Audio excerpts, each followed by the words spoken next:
Hello guys, দেখেন ইতিমধ্যে আমাদের অনেক গাড়ি বিয়ে যাচ্ছে। আমরা এখন এই বিয়ে খেতে এসেছি।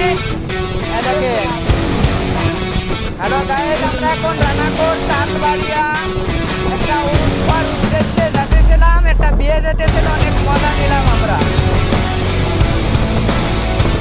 এখন আমাদের গাড়ি চলছে।